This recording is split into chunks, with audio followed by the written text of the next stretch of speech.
Bonjour les enfants, alors aujourd'hui on va voir une leçon de grammaire qui s'intitule les compléments du verbe COD, COI, COS. Commençons tout d'abord par faire l'analyse de ces phrases. Samir parle, c'est une phrase constituée d'un sujet et d'un verbe. Samir parle à sa sœur, sujet, verbe, parle à qui? À sa sœur, c'est un complément d'objet indirect. Samir parle de son travail. Alors, on a un sujet, un verbe, parle de quoi? De son travail, c'est un complément d'objet indirect. Samir parle de son travail à sa sœur. C'est une phrase constituée d'un sujet, d'un verbe. Parle de quoi? De son travail, c'est un complément d'objet indirect. Parle de son travail à qui? À sa sœur, c'est un complément d'objet second. Donc ici, le verbe parler a deux compléments. Le premier, elle est indirect, le deuxième, elle est second. Léa lit, c'est une phrase constituée d'un sujet et d'un verbe. Léa lit une bande dessinée, c'est une phrase constituée d'un sujet, d'un verbe. Il lit quoi? Une bande dessinée, c'est un complément d'objet direct. Léa lit une histoire à son petit frère. C'est une phrase constituée d'un sujet, d'un verbe. Lit quoi?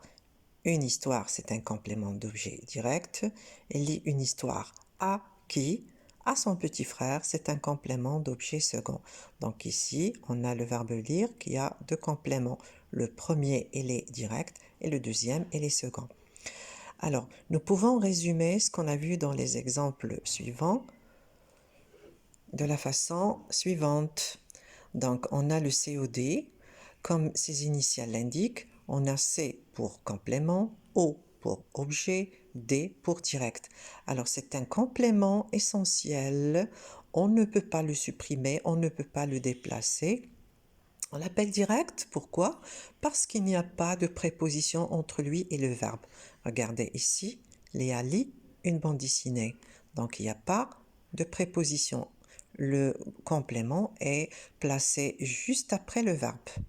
La même chose ici. Léa lit une histoire, donc il n'y a rien qui sépare le complément du verbe. Donc il est placé juste après le verbe. Et c'est pour ça qu'on l'appelle direct. Le complément d'objet indirect, donc on a C pour complément, O pour objet, I pour indirect. C'est un complément lui aussi essentiel. On l'appelle indirect, pourquoi? Parce qu'il y a une préposition entre lui et le verbe. Regardez ici, donc on a la préposition à qui introduit le complément d'objet indirect. Et là, on a la préposition de qui introduit le complément d'objet indirect aussi. Donc, on a toujours une préposition entre le verbe et son complément d'objet indirect, et c'est pour ça qu'on l'appelle indirect. La troisième catégorie est ce qu'on appelle le complément d'objet second. Alors on a C pour complément, O pour objet, S pour second. Et c'est quoi ce complément d'objet second? C'est un complément qu'on peut supprimer. Regardez, on peut le supprimer. Pourquoi? Parce qu'il est second. Il vient pour compléter un verbe qui a déjà un complément. Donc je peux dire Léa lit une histoire et m'arrêter. Mais pour ajouter plus de précision, j'en ai ajouté un complément second à ce verbe lire. Léa lit une histoire à son petit frère.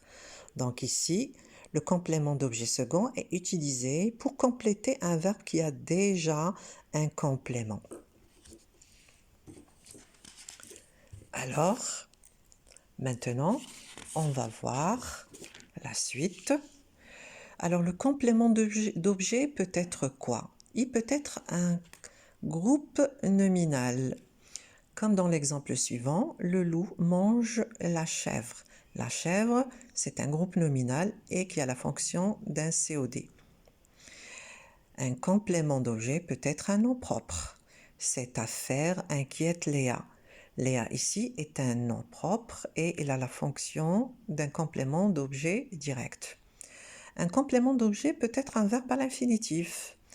Alors, après le confinement, je souhaite sortir. Sortir ici, c'est un verbe à l'infinitif et il a la fonction de complément d'objet direct. Un complément peut être un pronom personnel, comme dans l'exemple suivant.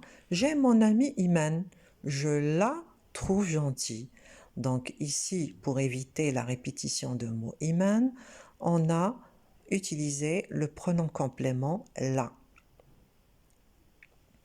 Alors, si on veut schématiser la leçon, on peut le faire de la façon suivante. Un complément du verbe est toujours essentiel. Il n'est pas déplaçable ni supprimable. Donc, il peut être un complément d'objet direct qui complète directement le verbe. Il peut être un complément d'objet indirect qui complète le verbe mais et est relié au verbe par une préposition.